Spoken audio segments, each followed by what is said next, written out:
What's going on, guys? How to brew your Yemenia. Sometimes it can be a little overwhelming, and I want to try to remove all that.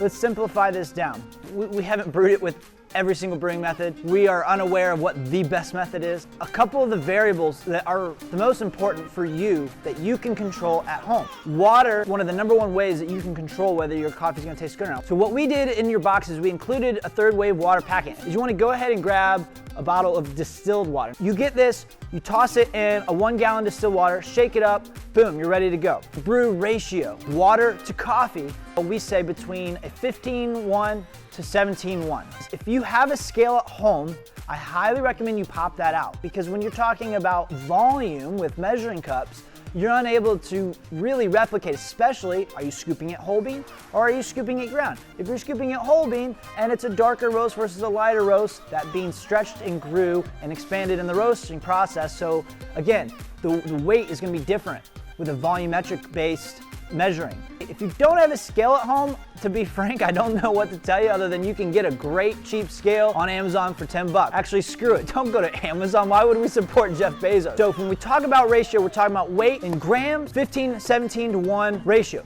We found the sweet spot for this particular coffee, 17.5 to 1. A little bit wider ratio. If you're brewing a single pour over cup with a Kalita, with a V60 or any of those, you could go as low as 15, 16 grams. You could go as high as 21, 24, 25 grams. Multiply the amount of coffee you're using times 17.5. Good? Yeah, cool, got it. Okay, we got our water, we got our brew ratio. Next thing that's the most important, grind size. This is the one I can't really stress enough, and this is the hardest one for us to replicate for anyone or to give you a good example on, because I could say medium or coarse or medium coarse all day, but what the hell does that mean? I don't know what grinder you got.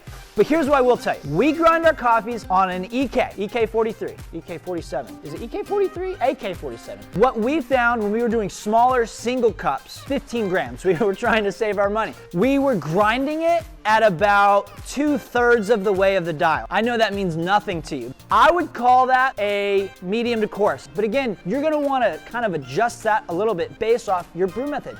If you are brewing more coffee and it's got a bigger bed depth and it's got more coffee for that water to sit in, you're gonna want a coarser grind. Your ratio, your water, and your grind. There's other variables, but those are the 3 that I want you to focus the most on. Enjoy this coffee. Don't think too much about it. We appreciate you supporting us and supporting Yemeni farmers.